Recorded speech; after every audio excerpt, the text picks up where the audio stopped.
Data, kalau bilang data itu tidak bisa berhenti. Mhm. Kalau berhenti nanti datanya tidak Tidak mutakhir. lahir, iya. Karena kalau data berhenti kan berarti stuck, Stuck, heeh. tidak bisa.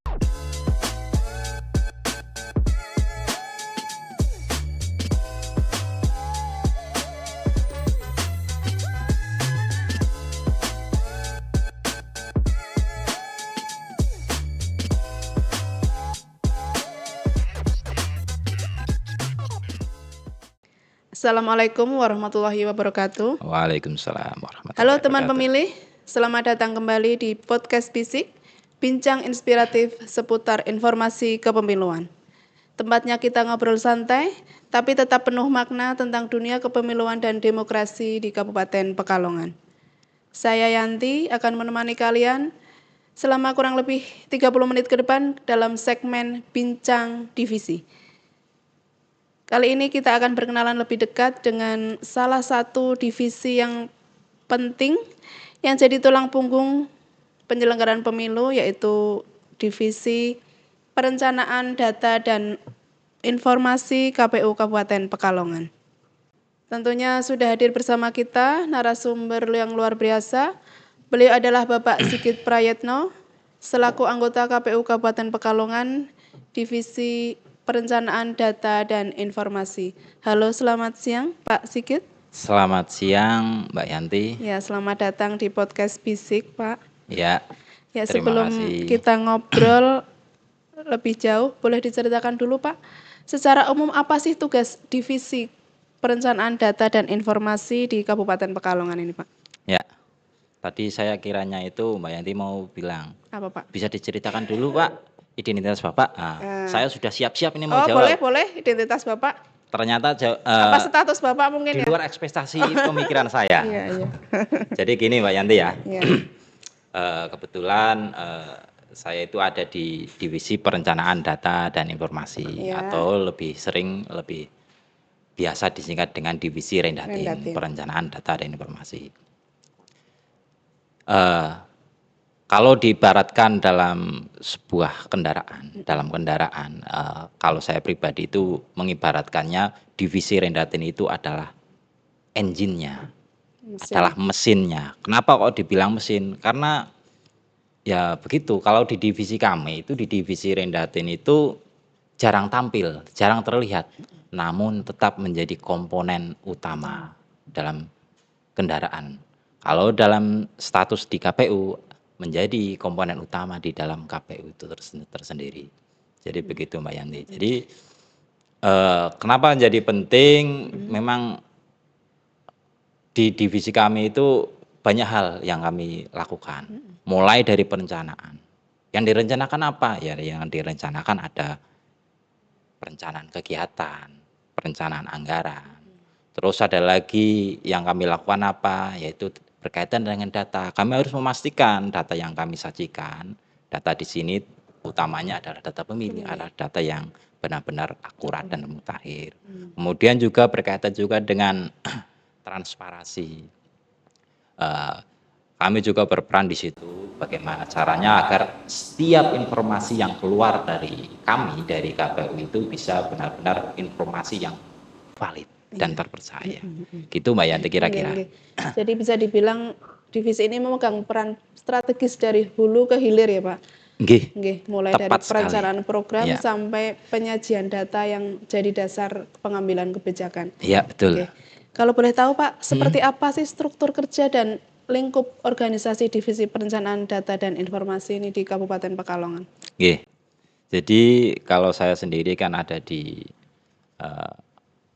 Kadifnya Rendatin, kemudian saya didukung penuh oleh Kasubag saya di Divisi Rendatin. Juga tidak kami lupakan operator-operator kami, operator-operator Sidaleh kami yang sangat luar biasa, yang setiap kali ada tahapan itu benar-benar tidak bisa tidur Mbak Yanti. Sampai malam tidak bisa tidur. Kenapa? Karena harus melayani badan ad hoc, harus melayani masyarakat dan lain sebagainya. Kemudian kami juga didukung oleh rekan-rekan kami yang lain, mulai dari rekan-rekan komisioner, dari sekretaris, dari Kasubag dan staf yang lain. Jadi kami memang selalu eh, saling bahu-membahu dalam menyelesaikan pekerjaan yang kami hadapi. Gitu Mbak Yanti. Oke, terus bicara tentang data pemilih Pak, Mm, ini kan menjadi salah satu isu yang sangat krusial Ya, dalam setiap penyelenggaraan pemilu. betul. Bagaimana proses yang dilakukan oleh divisi ini Mm, dalam memastikan data pemilih di Kabupaten Pekalongan selalu mutakhir dan akurat, Pak?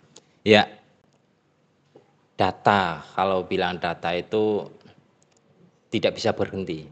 Kalau berhenti nanti datanya tidak Tidak mutakhir. mutakhir, iya. Karena kalau data berhenti kan berarti stuck. Stuck. Tidak bisa data itu berjalan. Makanya di sini salah satu hal yang penting kami lakukan adalah pemutakhiran data berkelanjutan. Jadi data itu tidak berhenti, jalan terus sepanjang hari, sepanjang tahun. Kemudian kalau di tahapan pemilu itu jelas peran Pantarlih. Iya. Peran Pantarlih bagaimana? Peran Pantarlih itu menjadi ujung tombak dari kami.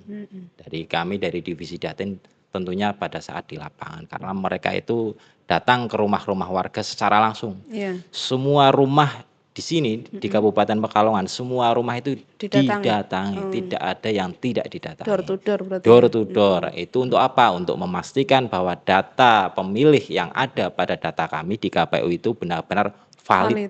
Valid di data juga valid di lapangan. Iya, Jadi de jure dan de facto-nya harus benar-benar seimbang gitu. Terus tadi Bapak sempat menyebut istilah pemutakhiran data berkelanjutan, nggih. Ya. Mungkin bisa dijelaskan lebih detail apa maksudnya dan bagaimana pelaksanaannya di lapangan. Jadi data pemilih berkelanjutan ini adalah data yang hidup Mbak Yanti ya. Data yang hidup dan terus berjalan. Tidak ada berhentinya. Mungkin satu-satunya data di KPU yang tidak pernah berhenti itu adalah data pemilih. Karena baik di tahapan maupun tidak di tahapan itu selalu berjalan, selalu dimutakhirkan.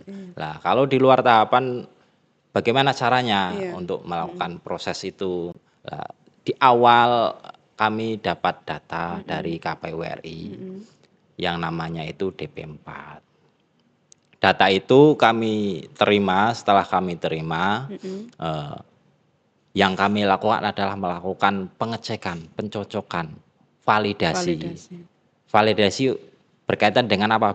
Bila mana ada data pemilih yang sudah rubah status, bila mana ada data pemilih yang sudah pindah domisili, terus ada yang sudah meninggal dan lain sebagainya.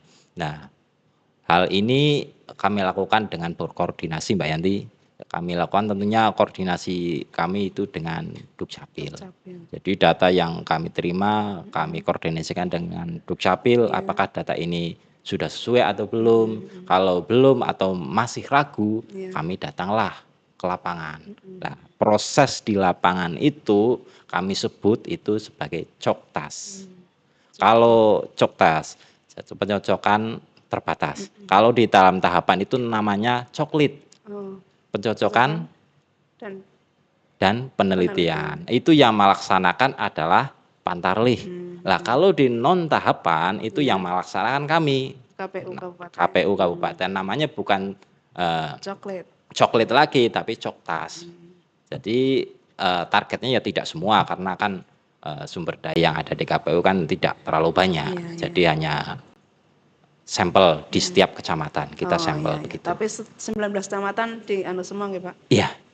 Begitu. Luar biasa. Artinya kerja tim divisi perencanaan data dan informasi ini berlangsung sepanjang tahun ya Pak? Ya, tidak betul. hanya di masa tahapan pemilu ini toh ya? Ya.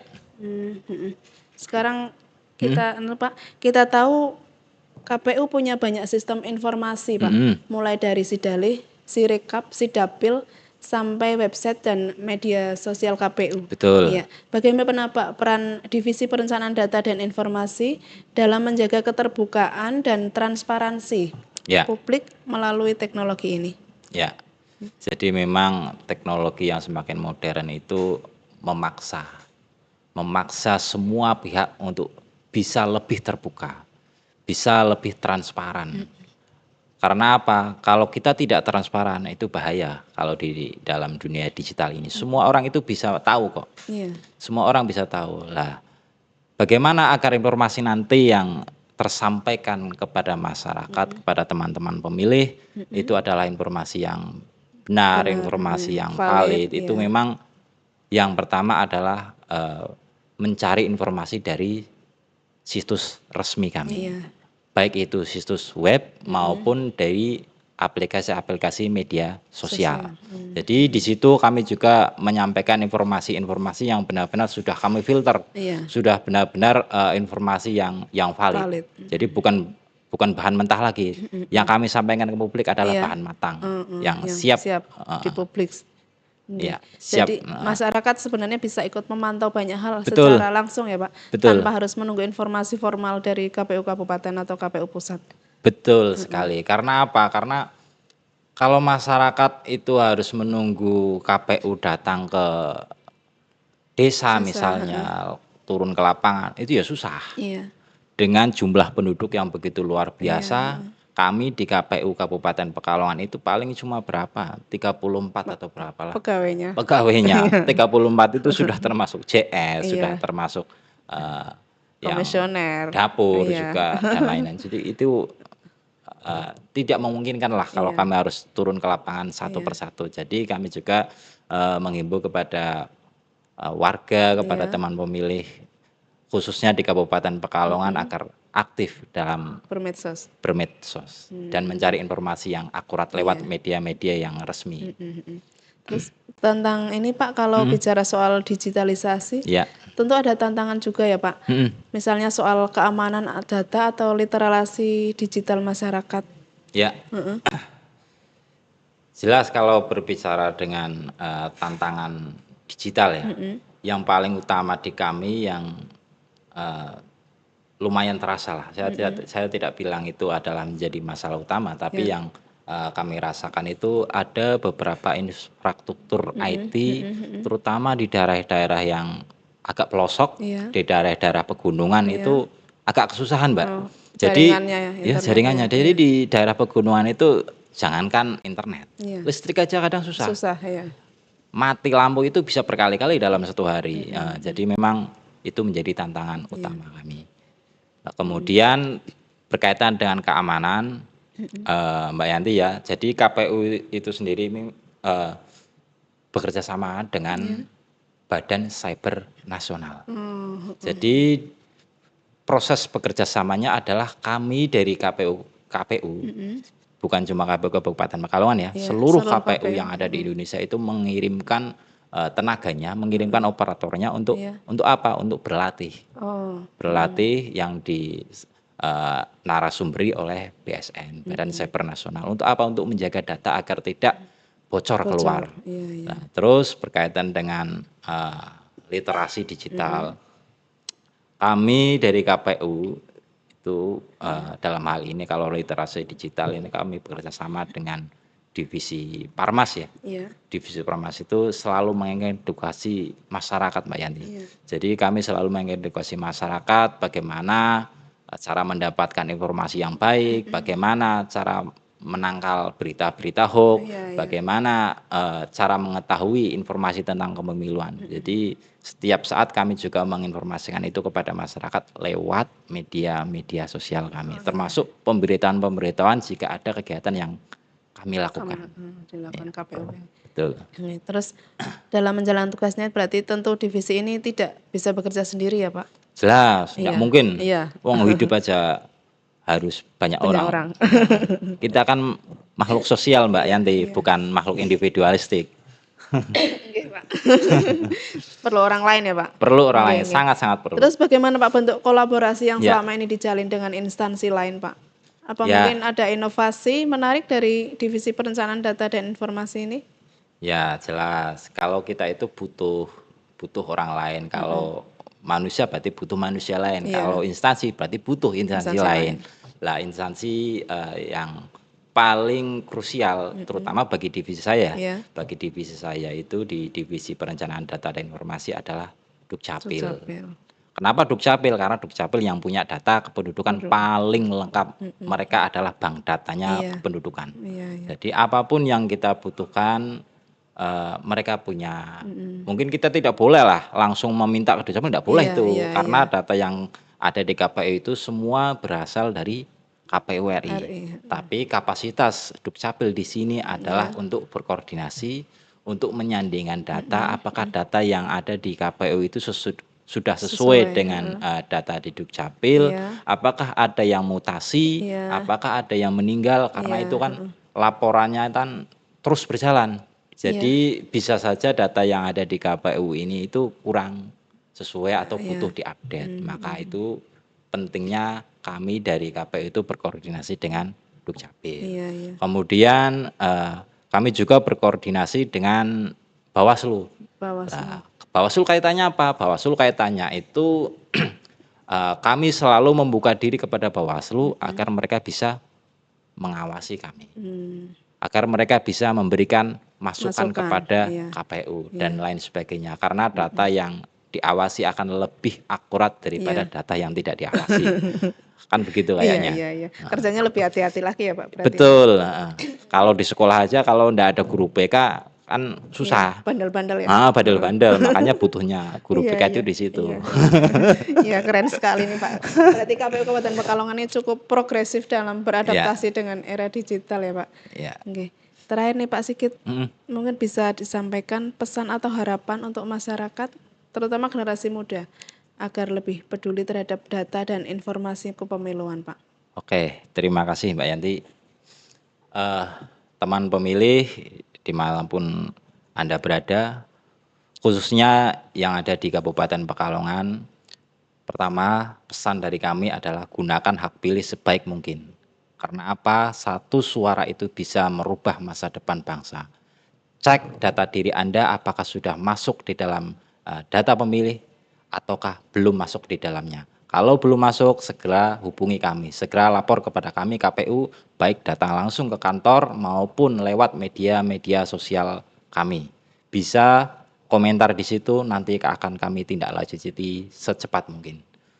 Terima kasih, salam sehat, salam waras, dan tetap bahagia. Terima kasih Mbak Yanti. Terima kasih banyak Pak Sigit atas waktunya. Insight-nya luar biasa sekali ini. Oke, dari bincang-bincang hari ini, kita jadi tahu bahwa divisi perencanaan data dan informasi bukan hanya soal angka dan sistem, tapi juga soal memastikan hak setiap warga negara benar-benar terjaga. Benar-benar terjaga. Semoga apa yang disampaikan hari ini bisa menambah wawasan kita semua dan menginspirasi untuk terus berpartisipasi aktif dalam setiap proses demokrasi. Terima kasih kepada teman pemilih yang telah mengikuti hingga akhir. Jangan lupa untuk terus ikuti episode-episode berikutnya di podcast Bisik, bincang inspiratif seputar informasi kepemiluan. Karena akan ada banyak tema menarik seputar demokrasi dan kepemiluan. Saya Yanti, pamit undur diri. Sampai jumpa di episode selanjutnya. Podcast Bisik menginspirasi dan mendidik untuk demokrasi yang lebih baik. Wassalamualaikum warahmatullahi wabarakatuh. Waalaikumsalam warahmatullahi wabarakatuh.